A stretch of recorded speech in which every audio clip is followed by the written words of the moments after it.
నా భార్యను నేను కొడతాను, చంపుతాను. ఎవరైనా దాన్ని ప్రశ్న అడిగారనుకో, వచ్చేవాడు ఎవరైనా సరే ఆ తర్వాత లేచి నుంచోలేడు.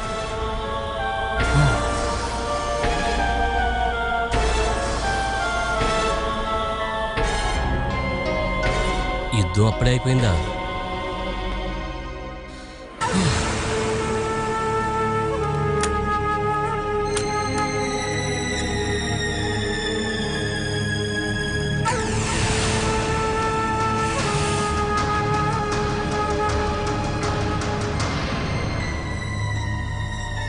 ప్రమీల ఎక్కడికి వెళ్ళింది?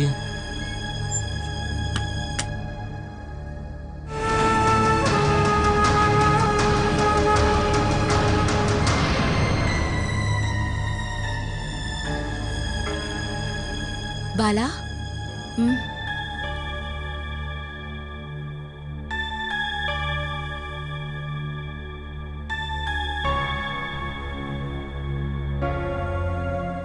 ఇప్పుడు కూడా తన్నులు తిన్నావు కదా? ఇవన్నీ ఎందుకు సహిస్తున్నావు? తాళి కట్టినంత మాత్రాన ఏదైనా సహించాలన్న రూల్ ఉందా? నీ స్థానంలో నేనుండుంటేనా వాణ్ణి ఒక అంతు చూసుండేదాన్ని. మీకు ఆ పరిస్థితి రాకుండా ఉండాలి. ప్రేమించే భర్త దొరకటమే ఏ భార్య అయినా చేసుకునే అదృష్టం. ఆ విషయంలో నేను అదృష్టవంతురాల్ని. నన్ను ఎంతో ప్రేమిస్తున్న భర్తే నాకు దొరికాడు. ప్రేమ ఎక్కువై చివరికి బయటికి వెళ్ళి ఎవరిని వెతక్కుండా చూసుకుంటే మంచిది. ఎవరు? మా ఆయన. ఇంటి నుండి బయటికెళ్తే ఫ్రూట్ స్టాల్, అక్కడి నుండి బయలుదేరితే ఇల్లు. ఆ మధ్యలో ఎవరున్నా సరే ఆహా ఎటువంటి అనుమానం లేదు. ఆడవాళ్లతో అస్సలు మాట్లాడను కూడా మాట్లాడరు. అంతెందుకు, ఒక అమ్మాయిని చూపించే అభిప్రాయం అడిగామనుకో, మా ఆయన అటువైపు కూడా అస్సలు తిరిగి చూడరు. అటువంటి భర్త దొరకడం మీ అదృష్టం అక్క. అవునవును, ఇలాంటి అదృష్టం అందరికీ దొరకదు. మీ భర్తకి మంచి అదృష్టం ఉందక్కా. నీకెలా అర్థమైంది? కొన్ని విషయాలు. ఆయనకిప్పుడు శుక్రదశ. ఇక ఆయన జీవితంలో ఎప్పుడూ ఎదుగుదలే. ఒకవేళ ఇదంతా ఆయన మనసు వల్ల అయి ఉంటుంది. ఎదుటివారికి సహాయం చేయటం అంటే ఆయనకి చాలా ఇష్టం. అందుకే కదా రెసిడెన్స్ అసోసియేషన్లో సెక్రటరీగా చేశారు. ఆయనే నన్ను బలవంతంగా ఇక్కడికి వెళ్ళమని పంపించారు. బయటికి రాగానే వేణు కనిపించాడు. నా గురించే ఏదో మాట్లాడుతూ వెళ్ళాడు. నేను ఊరుకోకుండా సమాధానం చెప్పాను. దీన్ని ఇలాగే వదిలేయటం మంచిది కాదు బాలసుధా. మనం మహిళా అసోసియేషన్లో ఒక కంప్లైంట్ ఇద్దాం. నేను కంప్లైంట్ ఇవ్వనక్కా. ఎంతకాలం అని ఇలాగే సహిస్తూ ఉంటాం? నాకిప్పుడిది అలవాటైంది. అతని దగ్గర నుండి వెళ్ళిపోవాలని లేదా నీకు? ఎక్కడికి వెళ్ళమంటావు? ఇదే నా లోకం. నరకం నుండి బయటపడాలని ఏ ఆడదైనా అనుకుంటుంది. అందరూ కలిసి నాకుండడానికి ఏర్పరిచిన ఇల్లే కదా ఈ నరకం. నేను బానే ఉన్నాను. నీకిప్పుడు ఇలాగే అనిపిస్తుంది. నీది చిన్న వయసు కదా.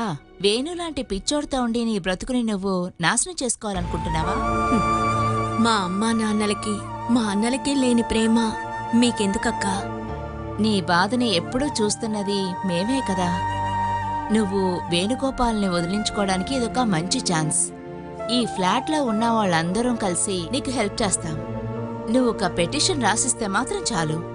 భార్యని హింసిస్తున్న భర్త అని పెటిషన్ రాసివ్వు. కనీసం వాడు 2-3 సంవత్సరాలనే జైల్లో ఉంటాడు. నేను కేసు ఇవ్వదలుచుకోలేదు, కంప్లైంట్ ఇవ్వను. నాకు సహాయం చేయబోయి మీరిబ్బందులు పడద్దు. ఇది నా తలరాత. నేను అనుభవించాల్సిన నా తలరాత. నా తలరాత మార్చడం ఇక ఎవరి వల్ల కాదక్కా.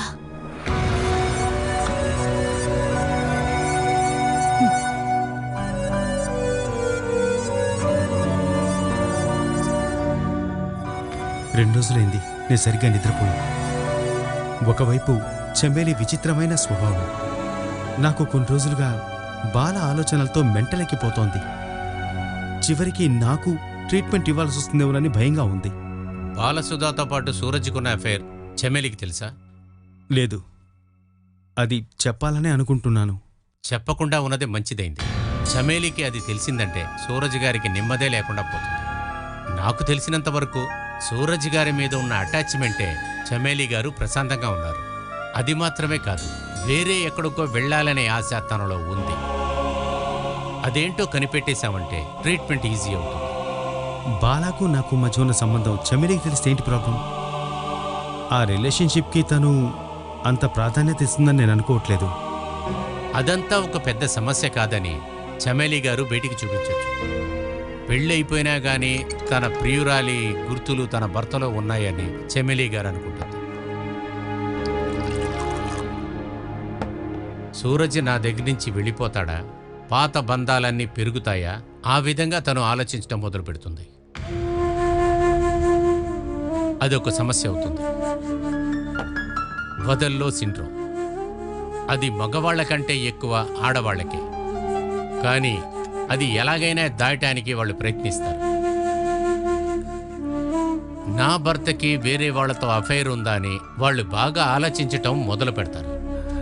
లేదు, చెమ్మెలి అలా ఆలోచించదు. మనం అలా అనుకునే వాళ్ళకే ఇటువంటి వ్యాధి ఉంటుంది. కొంతమంది ఆడవాళ్ళు తన తప్పును దాయటానికే వాళ్ళ భర్తకి వేరే అమ్మాయిలతో అఫైర్ ఉందని చెప్పడానికి కూడా సిద్ధపడతారు.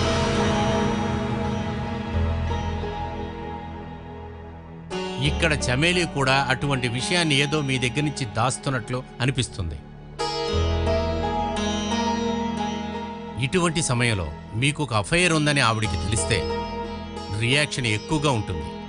ఇప్పుడు నన్నేం చేయమంటారు? బాలసుధా గారిని మీ మనసులోంచి మొత్తంగా తీసిపడేయండి. దాని తర్వాత మీ భార్యకున్న పరిస్థితి ఎలా బాగు చేయాలో చూడండి. ఎంత చేసినా తన మనసు నుంచి వెళ్ళట్లేదు. ఏం చేయమంటారు? ఒక వారం కష్టపడితే కనిపెట్టగలిగే విషయమేగా. చమేలి గారు ఏ విషయంలో వైలెంట్ అవుతుంది, ఆవిడ ఎక్కడికి వెళుతుంది, ఎవరిని కలుస్తుంది, ఆవిడ ఎవరితో ఫోన్లో మాట్లాడుతుంది, ఇటువంటి విషయాలన్నీ తెలుసుకోగలిగితే సూరజ్ గారికి చమేలి గారి పరిస్థితి ఏంటో ఇట్టే అర్థమైపోతుంది. క్యారీ ఆన్ సూరజ్, కొంచెం ప్రయత్నించండి.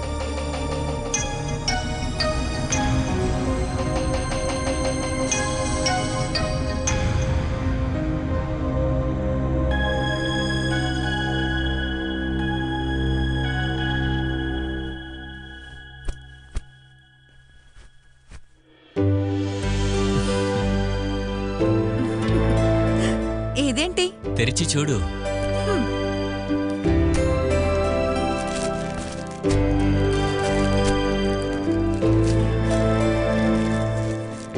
బాగుంది.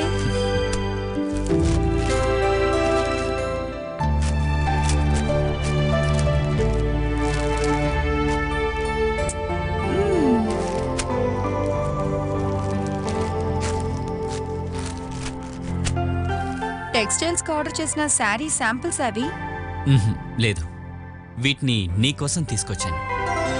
ఈ 4 చీరలు మ్మ్. నాకెందుకండి ఇన్ని చీరలు? అమ్మకేమీ తేలేదా? ఆ, లేదు. బాబు,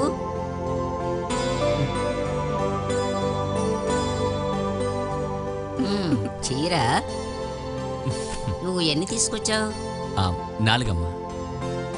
ఏరా, దీనిలో కూడా పిసినార్తనమేనా? ఏరా కృష్ణ, నేను 1/2 డజన్ చీరలు తీసుకురమ్మని చెప్పాను కదా.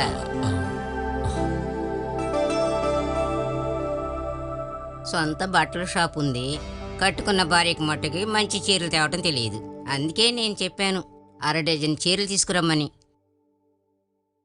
ఏమ్మా, ఈ చీరలు నీకు నచ్చాయా? నీకు నచ్చలేదు అంటే రేపు వెళ్ళి మార్చి తెచ్చుకుందాం. చెప్పమ్మా, నీకు నచ్చాయా?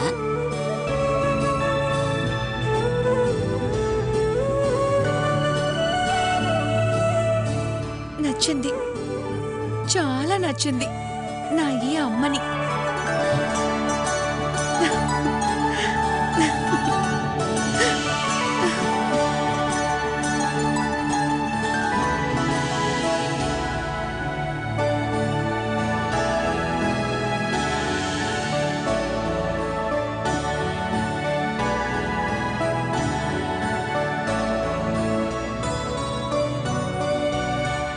వీడిని నమ్మటానికి వీల్లేదు. చూస్తే పాత చీరల్లాగున్నాయి. ఇవి ఆ షాపులో బొమ్మలు కట్టిన చీరలా ఏంటి? అబ్బా, నీ కంటికి అలాగే కనిపిస్తాయిలే. మా అమ్మాయికి ఇవ్వాల్సింది మంచి ఖరీదైన చీరలుగా ఉండాలని నా ఆశ. చీరలు కట్టడం కంటే నాకు నచ్చింది చుడిదారే. పెళ్ళైన ఆడపిల్లలు చీరలు కట్టుకుంటేనే అందంగా కనిపిస్తారు. పర్వాలేదు, రేపు మనం వెళ్ళి 2-3 చుడిదార్లు కూడా తెచ్చుకుందాం. ఆ, మరి ఈ చీరలు? అవి ఉంటే ఉండని, రాత్రి టయాల్లో కట్టుకోవచ్చు. వీటి ధర ఎంతో తెలుసా? పోరా, షాపులో వాళ్ళు వీళ్ళు తిప్పి తిప్పి చూసిన చీరలు తీసుకొచ్చి మమ్మల్ని ఏమర్థం అనుకుంటున్నావా? రేయ్, నీ బిజినెస్ మైండ్ అంతా మా దగ్గర ఉపయోగించుకో. చూడమ్మా, మనం రేపు షాప్కి వెళ్దాం. సరిపోయింది. హ, అత్తాకోడలు ఇద్దరూ కలిసి నా సంగతి తేల్చేద్దాం అనుకున్నారా? కృష్ణ, ఇవ్వదలుచుకుంటే మంచిది ఇవ్వాలి, లేదంటే నష్టము జరుగుతుంది, పేరు పోతుంది. కోడల్ని ఇంతలా ప్రేమించే అత్తగారిని మొట్టమొదటిసారి చూస్తున్నా. చూడయ్యా, సినిమా వాళ్ళు సీరియల్ వాళ్ళు చేరి అత్తా కోడళ్ళని పాము ముంగీసులు అన్నట్టు ఆ జన్మ చిత్రువులుగానే చూపిస్తుంటారు. మేమిద్దరం ఆ ఉద్దేశాన్ని మర్చిపోతున్నాం. వీడు 4 పాత బట్టలు తీసుకొచ్చి నీకిచ్చి మంచి పేరు కొట్టేద్దాం అనుకున్నాడు, ఓడిపోయాడు. ఇలా చూడు, రేపు మేము షాప్కి వస్తున్నాం.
బాలా,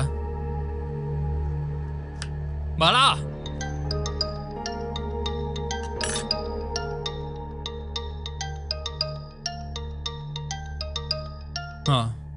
నిన్న నుండి నీ బ్రదర్ అనుకుంటాను, నాకు పోదే పోదే ఫోన్ చేస్తూనే ఉన్నాడు.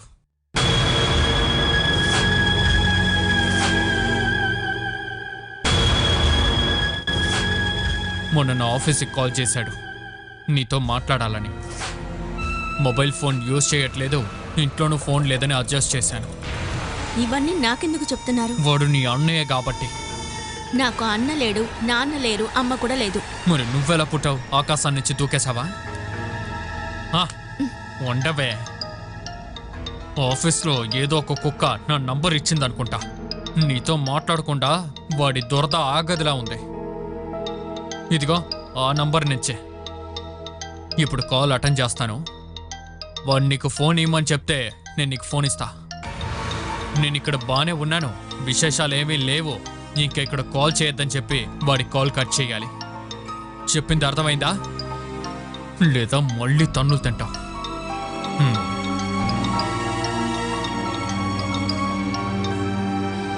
హలో, నేను హరిణి.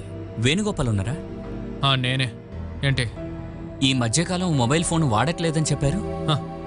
అదంతా నా ఇష్టం. ఇప్పుడు ఏం కావాలో చెప్పండి. కాస్తైనా జాలిదయ్యా ఉన్నవాళ్ళు మీతో పనిచేస్తున్నారు, వాళ్ళ వల్లే ఈ నంబర్ దొరికింది. అది చెప్పడానికే కాల్ చేశారా? నేను మా బాలతో మాట్లాడాలి. తనకేదైనా సమస్య ఉందా లేదా అని అడగాలి.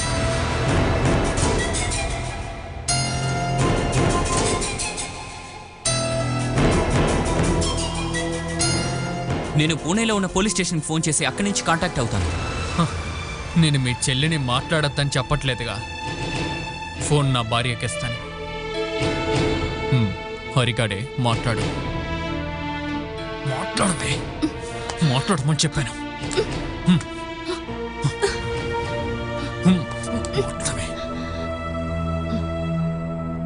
హలో నాన్నా, నువ్వు ఎలా ఉన్నావు?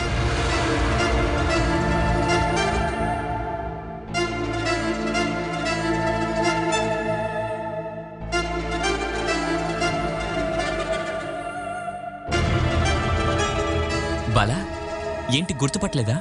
నేను రా హరన్నని. హరి అన్నయ్య అంటే? బాలా, నీ అన్నయ్యనమ్మా. నాకు అన్నయ్య లేడు, తమ్ముడు లేడు. అరే, అసలు ఏం మాట్లాడుతున్నావే? మీరు రాంగ్ నంబర్ చేసినట్టున్నారు. నా పేరు బాల కాదు, అఖిల. అదే నా పేరు. Bala, sorry, wrong number. Hello,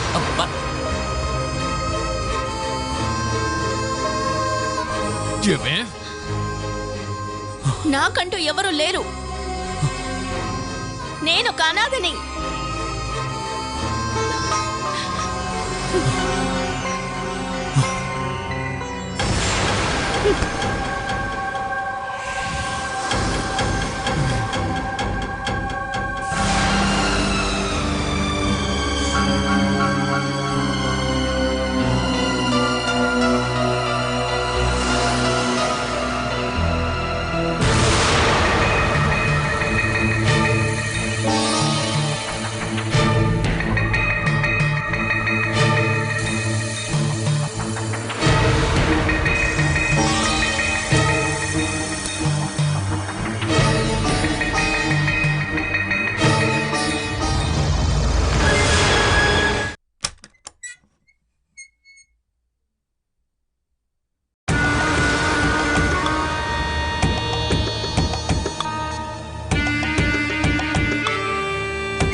ఇంకెవ్వరొచ్చినా ఈజీగా కనిపెడతానే.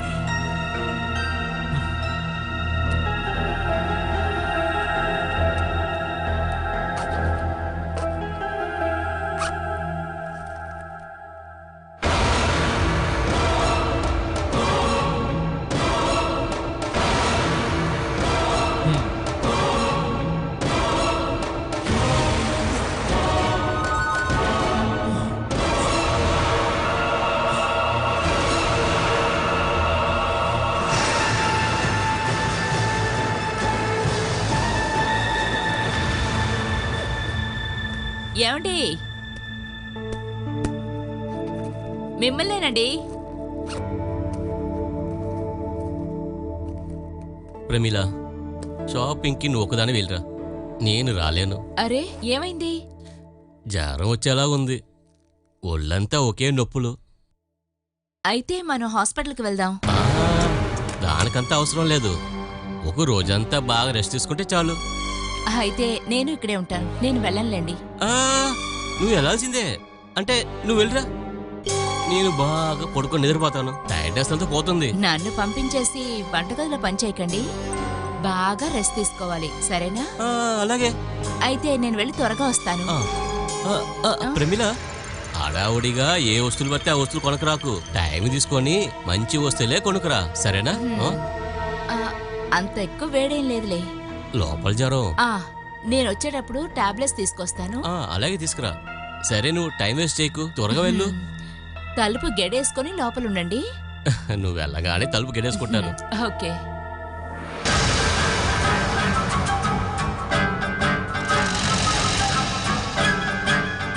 ఒక్క విధంగా పంపించేశాను. ఇక నిదానంగా టైం తీసుకొని బాలసుధాన్ని చూడటానికి వెళ్ళాలి. చూడు బాలసుధ, నీకు కావాల్సిన అవసరాలన్నీ నేను తీరుస్తాను. ప్రమిళకి తెలియకుండా నేను ఒక అకౌంట్ మెయింటైన్ చేస్తున్నాను.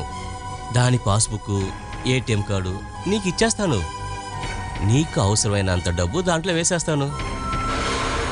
బదులుగా దానికి బదులు నువ్వు వేణు మీద ఒక కంప్లైంట్ రాసిస్తే వాడిని జైలుకి పంపించేద్దాం. ఆ తర్వాత ఈ ఫ్లాట్ స్పేర్ కీ తీసుకొచ్చి నువ్వు నాకు ఇచ్చే. నేను ఎప్పుడైనా సరే, ఏ అర్ధరాత్రి అయినా సరే ఇక్కడికి రావటానికి అదొక లైసెన్స్ అనుకో. నీకు ఎప్పటికీ ఏ కొరత ఉండదు.